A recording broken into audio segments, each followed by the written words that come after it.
Iltaa kaikille.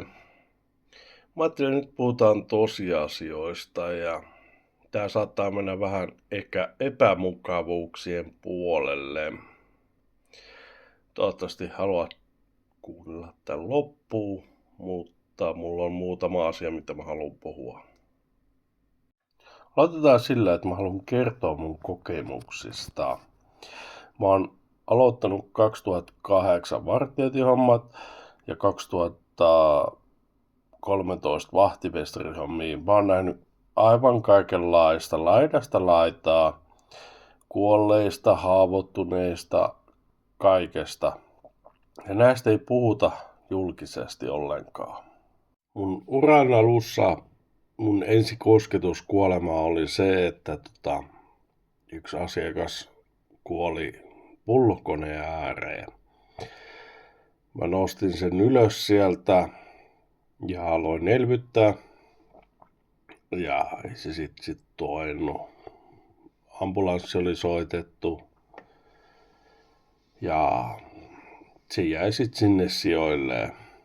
Ja sit myöhemmin niin vanhusten kodissa mä kuljetin jonkun verran vainajia osastolta kylmiöön,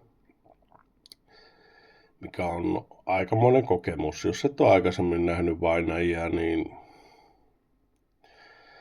se on aikamoinen kokemus. Se, että ne haisee pahalle, ja sä tiedät, että ne haisee, mä voin sanoa, että ne haisee semmoiselle metalliselle hiekalle.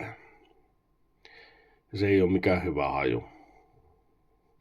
Mutta se asia, mistä mä halusin nyt puhua, on se, että näistä asioista ei puhuta ja ne on hyvin tärkeitä, koska ne on arkipäivää. Ja jotkut voi sanoa, että joo, ei mulle ei koskaan tapahdu näin, mutta sitten kun se tapahtuu, niin se iskee tosi nyrkillä silmää. Sanotaan näin, että mä oon nähnyt ihmisiä, jotka jäätyy, kun jotain tapahtuu. Ne ei tiedä, mitä ne tekee. Mun just kollega sanoi viime viikolla, että hänellä oli semmoinen tapaus, missä toinen henkilö oli vuotanut verta kadulle ja se oli sitten sille tämän henkilön kumppanille ollut hankala tilanne ja tämä kumppani oli suuttunut siitä, että hän ei ollut, mun kollega ei ollut ehtinyt soittaa ambulanssia tarpeeksi ajoissa. Tosin tässä ei onneksi tapahtunut mitään sellaista, että olisi voinut niin kuin henki mennä tai mitään, mutta siis hän oli suuttunut siitä, että ei ollut ehtinyt soittaa ambulanssia.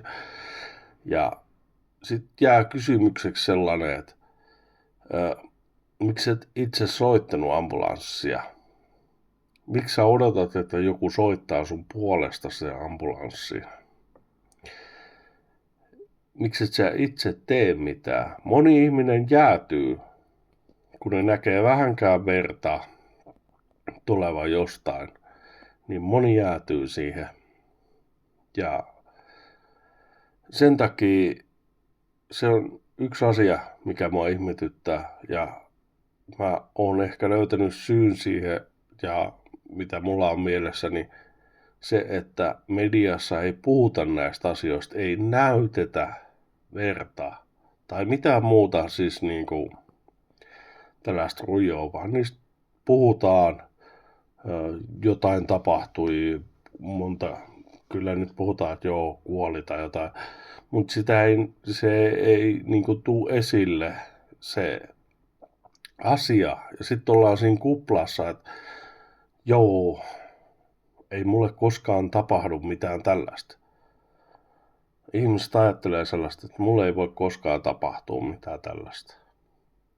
Ja sitten kun se tapahtuu, niin sitten se on niinku, mitä sitten tehdään? Ihmiset on ihan hukassa sen asian kanssa. Tästä mä haluaisin puhua. Tää on mun mielestä tosi omituista, Et ei näytetä se, että se ei tuoda julki näitä. Ja ensiapu on semmoinen, mikä on hyvin tärkeä. Sanotaan, jos sulla on vaikka kumppani saa yhtäkkiä verenvuodon, leikannut veitsellä käteensä, niin moni on varmaan silleen, että mitä mä teen. Ei pysty edes soittaa ambulanssia ja sitten se pahin tapahtuu.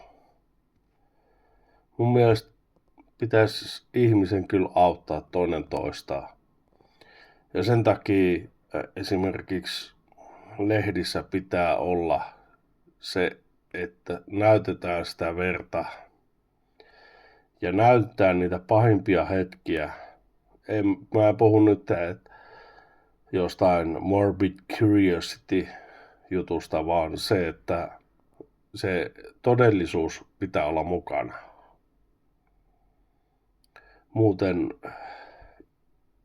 Muuten voi käydä silleen, että jos sun läheiselle tapahtuu jotain, niin